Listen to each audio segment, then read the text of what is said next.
Top quality और consistent performance के लिए सिर्फ सिल्वर पंप। टॉप क्वालिटी और कंसिस्टेंट परफॉर्मेंस के लिए सिर्फ सिल्वर पंप, नाम याद रखना।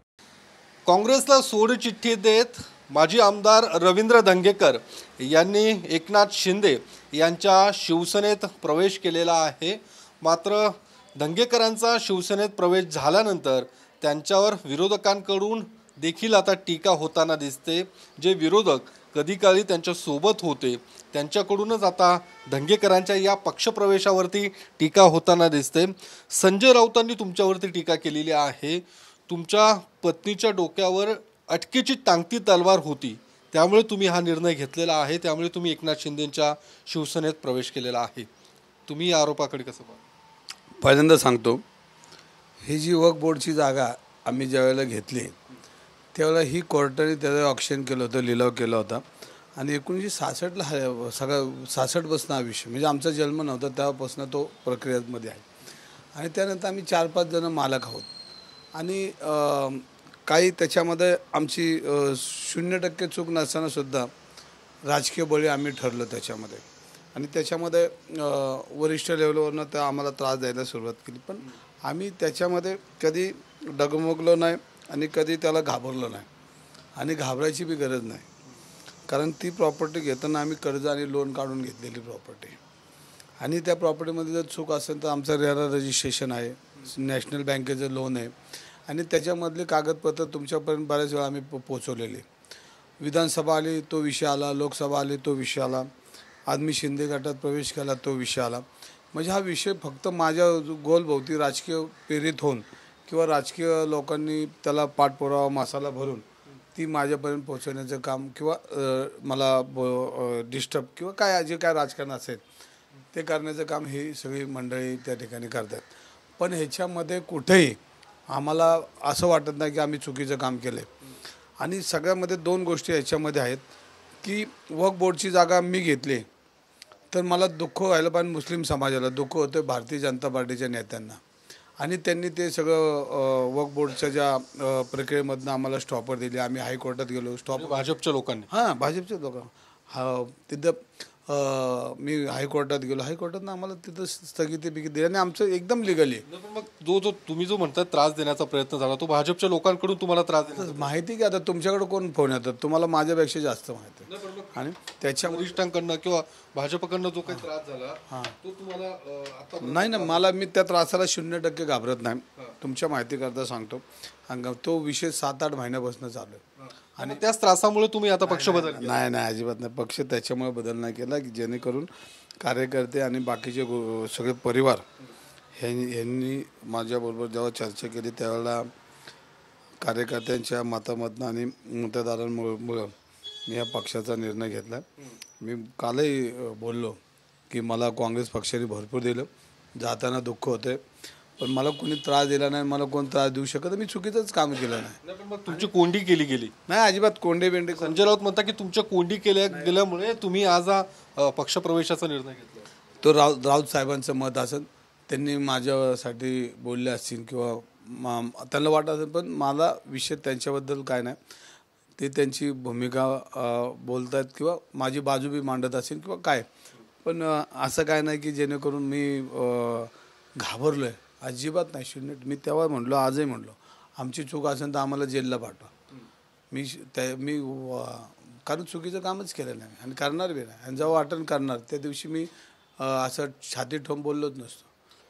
रवींद्र वायकरांना ज्या पद्धतीने फोडण्यात आलं त्याच पद्धतीने रवींद्र धंगेकरांनाही शिंदेंनी फोडलं। नाही असं नाही, आपण कोणावर आरोप करणं नाही, सर्व कार्यकर्त्यांच्या विचाराने मत घेऊन हा आम्ही निर्णय घेतला होता आणि हा निर्णय घेताना मी काँग्रेस पक्षाचे आभार मानले, आजही मानतो, उद्याही मानणार आणि परवाही मानणार, कारण शेवटी त्यांनी मला 2 वेळा उमेदवारी दिली, विधानसभा आणि लोकसभेची, आणि प्रचंड ताकदीने मागे उभे राहिले। मग महाविकास आघाडी सर्व नेते आणि लोकसभेपासून तुमची कोंडी केली जात होती, जर तुम्ही लोकसभेला उभं होतात विधानसभेला तेव्हापासून तुमची कोंडी केली जात होती असा पण आरोप होता। नाही, मला तुम्हाला सांगू का, माझ्या पत्नीला अटक करण्याचा प्रयत्न यांनी भरपूर वेळेला केला।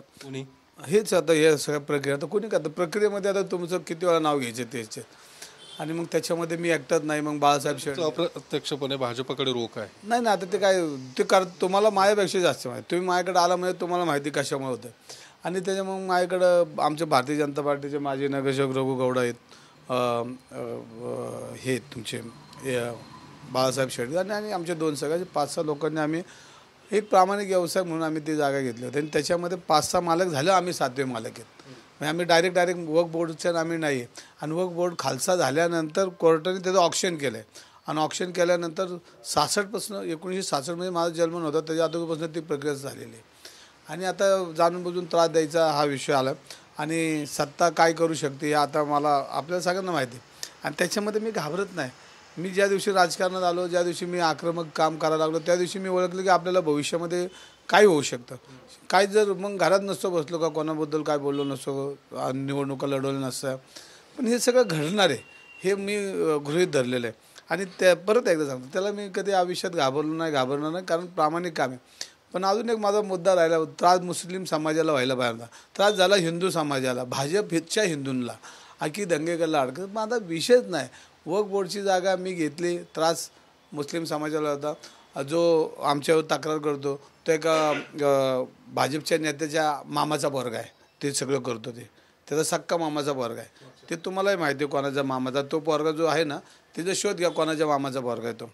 आणि मग त्यांनी त्याला पुढं टाकून आमच्या विरोधात हे करून बाण मारायचं काम केलं. तर आमचं काय म्हणणं नाही, अजून राजकारणात हे सगळं भोगावं लागणार आहे. पण मी राऊत साहेबांना काय बोलणार नाही, कारण त्यांच्याबरोबर वर्षानुवर्ष काम केलं, वरिष्ठ आहेत आपल्याकडे ते. आणि त्यांना दुखवणं काय नाही. माझं चुकलं, मी म्हटलं माझं चुकलं, मी चुकलं, मी काहीतरी चुकलं असेल म्हणून बोलले असेल. पण त्याला मला अजिबात राग नाही कोणाचा. आणि एक आहे की मी राजकारणात असल्यामुळं मला जे पडतं ते मी समाजाच्या हितासाठी, पुणेकरांच्या हितासाठी किंवा पुणेकरांचा विश्वास वाढवण्याचं काम मी माझ्या राजकारणात भविष्यात करेन. आणि कुणी माझ्यावर टीका केली तर मी कोणाला उत्तर देणार नाही, कारण की त्यांचाही अधिकार माझ्यावर तेवढाच होता की त्यांनी माझ्यावर काम केलं. आणि मी आता माझ्या 30 वर्षाच्या राजकारणात अनेक मित्र आलेत, अनेक मित्रांनी, अनेक सहकार्यांनी, अनेक नेत्यांनी मला मदत केली, ते मी आयुष्यात विसरू शकणार नाही. पण एक परत सांगतो की मी घाबरणार नाही आणि कोणाला घाबरू शकत नाही मी, कारण मी चुकीचं गुन्हा फक्त तुमच्याच पत्नीच्या नाव, 4-5 लोक पार्टनर आहेत त्याच्यामध्ये, गुन्हा फक्त तुमच्याच पत्नीवरती. काय नाही, मला गुन्हा अजून दाखलच नाही साहेब, गुन्हा दाखल नाही, कारण चुकीचंच काम केलं नाही. हे सगळे प्रक्रिया करून बघितले, हे बसतंय का, हे बसत नाही का, हे सगळं करून बघितलं. त्यांना कोर्टाच्या ह्याच्यात काही दिसत नाही. आणि आम्हाला जरी केलं तरी शेवटी जो करणार आहे त्याला भविष्यात उत्तरं द्यावं लागेल ना त्या अधिकाऱ्याला. आम्ही आमची मानहानी करू, आम्ही आमचं भरपाई मागू, त्यावेळेला त्या अधिकाऱ्याला कोण वाचवायला येणार नाही. शेवटी लोकशाही आहे कुठेतरी, नसली तर आम्ही तर मग काय जनतेच्या दरबारात आहेच की काय. मग कुठेतरी काल सुद्धा एकनाथ शिंदेंनी म्हटलं की हुईज धंगेकर, आता कळेल खरं त्या लोकांना. म्हणजे कुठेतरी तुमचा जो पक्षप्रवेश झालेला आहे तो भाजपला आता या ठिकाणी कुठेतरी कुरघोडी करण्यासाठी किंवा त्यांना तोंड देण्यासाठी अशा पद्धतीचा आता तुम्ही एकनाथ शिंदेसोबत आलेला. नाही ना, असं काय नाही. एकनाथ शिंदे माझे सगळे सहकारी आहेत. बघा, मी परत म्हणतो की मला बरेच दिवस प्रेशर होतं कार्यकर्त्यांचं, म्हणजे मला बसवूनच देत नव्हते घरी. आणि मग सगळे विचार झाल्यानंतर मी आता माझा निर्णय घेतला. आणि मी एक गोष्ट की मी घाबरून आयुष्यात निर्णय घेतलेला नाही आणि घाबरणार बी नाही. ह्या सगळ्या सैन्यांबरोबर मी लढणारा कार्यकर्ता आहे. मी घेतलं काय, माझ्याकडे आहे काय, तुम्ही माझ्या घरी आला तरी मी साधा जीवन जगतो, मला काय लय मोठं लागत नाही. आणि मी शेतकरी कुटुंबातला आहे, त्यामुळं मी काय घेऊन आलो नाही आणि काय घेऊन जाणार नाही. पण ज्याला हाऊस पूर्ण करायची ते लढतात माहीत, मी त्यांची हाऊस पूर्ण करू. शेवटी ज्याची ज्यांना जे वाटतं ते मी करत राहणार. आणि काय शेवटी मी बी 35 वर्ष राजकारणात आहे, 25 वर्ष नगरसेवक आमदार झालो. आमदारकी झाल्यानंतर मला सन्मानाने जनतेने मला राजपद दिलं, त्यांचंही मी काम केलं. आणि जेणेकरून मी न्याय द्यायचा प्रयत्न केला आहे. पण न्याय देताना जर भारताच्या राजकारणात कुरघोडीच होणार असेल आणि लोकशाहीला जर फाटा देत असेल तर शेवटी कुठंतरी असतं ना, ते बघू आपण. शेवटी लढायचं तर लढलंच आहे. खोट्या तक्रारी होणार, एक फिल्म एक कुठंतरी मी कुठल्या तरी माणसाला खंडणी मागतो असेही क्लिप टाकतायत, त्याची तक्रारी देतात. आणि तक्रार देणारं कोणतं, ह्याच्या मागचं कोण आहे ते शोधलं पाहिजे. कारण तुम्हाला माहिती आहे की तुम्हाला कोणाचा फोन येतो, मग तुम्ही कोणाबरोबर येतं, मागं कोण पळतं, हे सगळ्यांना माहिती आहे. आणि ते काही लपून राहिलेलं नाही की तुम्ही एखादं तुमची बी कधी कधी असं वाटतं की तुम्ही त्याचं ऐकून मायकाला हाला असंही संशयास्पद भूमिका सगळ्यांच्याच झाल्यात. तर ह्याच्यामध्ये कोरं काम आहे की कुठलंही काम करताना मी आयुष्यात कोणाला त्रास दिला नाही.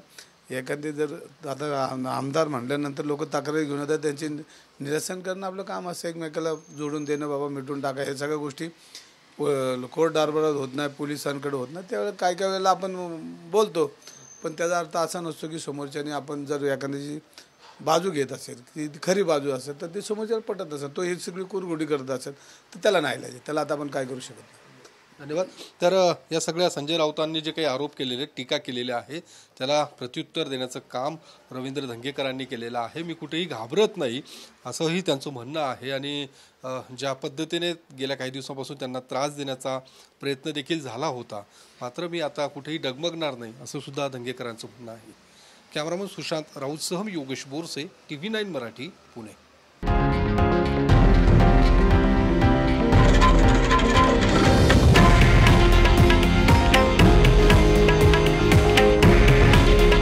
हे आहे देशातील नंबर 1 न्यूज नेटवर्क आणि आपण पाहत आहात TV9 मराठी.